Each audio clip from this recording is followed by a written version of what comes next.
नमस्कार मेरे प्रिय साथियों, आप सभी का अपने YouTube चैनल EHSP क्लासेज में स्वागत है। आज हम आपको सिखाने वाले हैं प्रेजेंट इंडेफिनिट टेंस का एक महत्वपूर्ण टॉपिक जो आपको बार बार कंफ्यूज करता है। अवश्य या तो या जरूर, इस प्रकार के प्रश्न ये शब्द जिस वाक्य में आते हैं आपको उसका अनुवाद करने में प्रॉब्लम होती है। तो आपको आज हम सिखाएंगे, जैसा कि आप थंबनेल में देखा होगा, सेम टू सेम उसी प्रकार के प्रश्नों की चर्चा आज हम यहाँ पर करने वाले हैं। तो चलिए हम स्टार्ट करते हैं। देखिए, अवश्य या तो या एक शब्द और लिखा रहता है जरूर। ठीक है, जरूर। जब ये शब्द किसी वाक्य के बीच में आते हैं तो हम इस प्रकार के वाक्यों का अनुवाद हम कैसे करते हैं। तो आइए हम स्टार्ट करते हैं, इसको सिखाने का प्रयास करते हैं। देखिए, पहले ये नोट थोड़ा सा आप लिख लीजिए। जब वाक्य के बीच में अवश्य तो या जरूर शब्द आते हैं तो इसका अनुवाद करते समय तो ऐसे लिखते हैं, ज़्यादा अच्छा होगा। आते हैं तो इसकी अंग्रेजी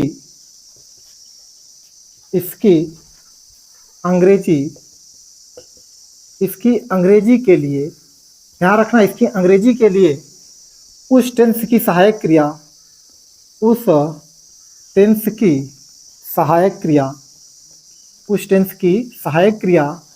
कर्ता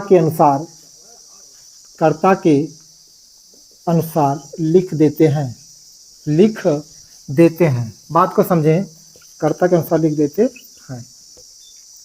चलिए, अब आपको करना क्या होगा जब ऐसे, अब देखिए इसका स्ट्रक्चर वही जो प्रेजेंट इंडेफिनिट का होगा। देखिए, अवश्य तो जरूर, ये शब्द या तो प्रेजेंट इंडेफिनिट टेंस में आएंगे या तो पास्ट इंडेफिनिट टेंस में इसकी चर्चा की जाती है। तो आपको करना क्या होगा, जब वाक्य के बीच में अवश्य तो जरूर शब्द आते हैं तो इसकी अंग्रेजी के लिए उस टेंस की सहायक क्रिया क्या लिखना भैया, सहायक क्रिया किसके अनुसार, कर्ता के अनुसार लिख देते हैं। तो जैसे देखिए, एक एग्जाम्पल के तौर पर हम बताते हैं। जैसे कह दिया जाए मैं पढ़ता तो हूँ, ये देखिए पहला एग्जाम्पल है। तो इसको करना क्या होगा, अब ये जो तो आता है आखिर क्यों आता है उसको भी जानने की जरूरत है। तो सुनिए, अगर ऐसे लिखा हो तो मैं पढ़ता हूँ, तो इसका मतलब आप ये कहेंगे कि तो नॉर्मल सी बात कही जा रही है कि मैं पढ़ता हूँ, लेकिन कहा जा रहा है मैं पढ़ता तो हूँ। जब पढ़ता तो हूँ तो इसका मतलब यहाँ पर जोर दिया जा रहा है। जब जोर दिया जाएगा तो वहाँ पर अवश्य या तो का प्रयोग किया जाएगा। ठीक है, तो इस अवश्य या तो की अंग्रेजी के लिए हम ध्यान रखना, जैसे ही सहायक क्रिया का प्रयोग करेंगे वैसे ही यस या यस वाला नियम समाप्त हो जाता है। अगर आपको यस या यस का नियम नहीं समझ में आता है तो डेमो लेक्चर में और उसके बाद एक लेक्चर डाला गया है टेंस का, आप उसको देखिए, उसमें समझिए, उसके बाद फिर आप इसको आसानी से कर ले जाएंगे। ठीक है, मैं पढ़ता तो हूँ, तो लिखेंगे, देखिए पहले क्या लिखेंगे, सब्जेक्ट नहीं कर्ता लिखा गया, तो की अंग्रेजी क्या लिखेंगे, उस टेंस की सहायक क्रिया आई के साथ बताओ क्या लगेगा, डू, क्योंकि प्रेजेंट इंडेफिनिट है, डू और डज लगेगा, तो कर्ता के अनुसार से क्या लगा, डू। तो इसकी अंग्रेजी ये लिख उठा, आई डू, मैं, इतने का अनुवाद हो गया। उसके बाद मुख्य क्रिया क्या है, रीड, आई डू रीड। ये बात समझ पाए, ये हो गया क्लियर। ठीक है, अब इसके बाद दूसरा, जैसे देखिए हम बताते हैं आपको, जैसे कह दिया जाए वह प्रतिदिन सोती तो है। ठीक है, तो क्या लिखेंगे, सी, उसके बाद फिर क्या लिखेंगे, डज, और क्योंकि इसी तो के लिए क्या लगाए हैं, डज, और सहायक क्रिया जो है कर्ता एक वचन होने की वजह से यहाँ पर लगाया गया डज। ठीक है, सी डज स्लीप, और प्रतिदिन के लिए क्या लिखेंगे, डेली, ये आपका हो गया। ठीक है, अब जैसे तीसरा एग्जांपल देखिए, कह दिया जाए तुम्हारा भाई तुम्हारे साथ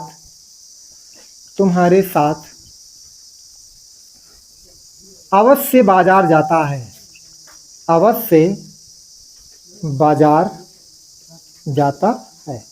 तो ये देखिए करना क्या है, कोई दिक्कत नहीं है।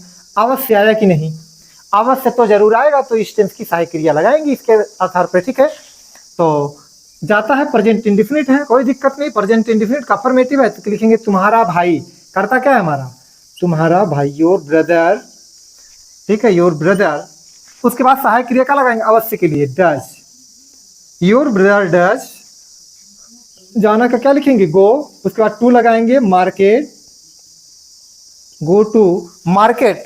देखिए कर्ता लिखा हो, फिर सहायक क्रिया लिख दी गई इस आवश्यकताओं के लिए कर्ता के अनुसार, गो टू मार्केट तुम्हारे साथ। साथ के लिए अंग्रेजी क्या लिखेंगे?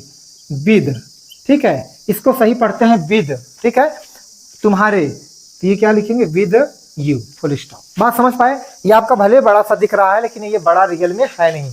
आप क्रम वाइज सेंटेंस को लिख, इनकी जो स्ट्रक्चर है, पहले कर्ता फिर सहायक क्रिया, ऐसे करके जो स्टेप बाय स्टेप है स्ट्रक्चर जो बताया गया आप उसको करिए, आपका कितना आसान हो गया। तो देखिए चौथा, देखिए इसमें है हम उसे बुलाते तो हैं, हम उसे ऐसे लिख दे, जरूर बुलाते हैं, हम उसे जरूर बुलाते हैं। ये देखिए कोई दिक्कत नहीं है, जरूर, अवश्य, तो ये सारे शब्द आएंगे तो इसके लिए सहायक क्रिया का प्रयोग करना है। तो हमको क्या लिखेंगे भैया? वी, उसके बाद सहायक क्रिया का लगाएंगे? डू, अवश्य, ये जरूर हो गया। We do call, we do call. अब बात आती है उसे के लिए क्या लिखें? अब उससे थर्ड पर्सन है, अब वो लड़का भी हो सकता है और लड़की भी हो सकती है। तो यहाँ पर चाहे आप हिम लिखें या हर लिखें, हिम लिखेंगे तो लड़का को बुलाया जा रहा है, अगर हर लिखेंगे तो लड़की को बुलाया जा रहा है, ठीक है। तो ये 4 एग्जाम्पल हुए और मैं आपको एक एग्जाम्पल देता हूँ, उसको आप अपने आप से करिएगा, ठीक है। चलिए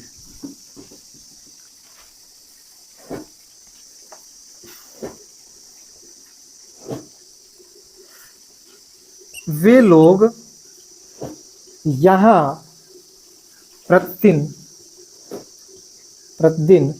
आते तो हैं, आते तो हैं।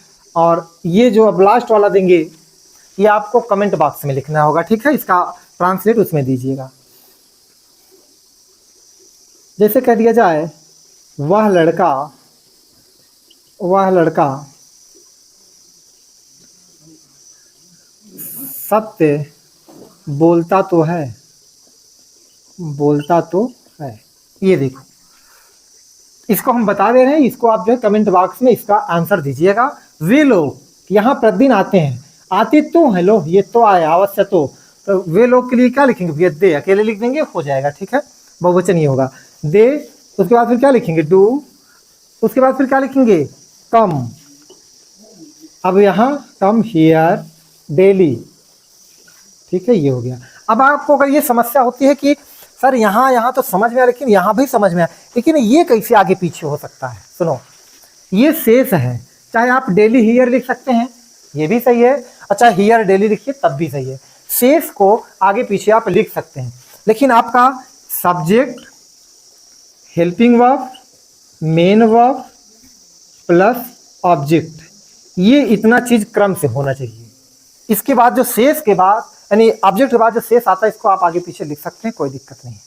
आप इस तरीके से और भी उदाहरण आप अपनी किताब से कर सकते हैं। अगर आपको आपके विद्यालय में या कोई भी व्यक्ति आपके से ये जानकारी लेना चाहता है कि आपको आता है कि नहीं, अगर आप इस वीडियो को देखें तो इस प्रकार से आप उसका जवाब दे सकते हैं।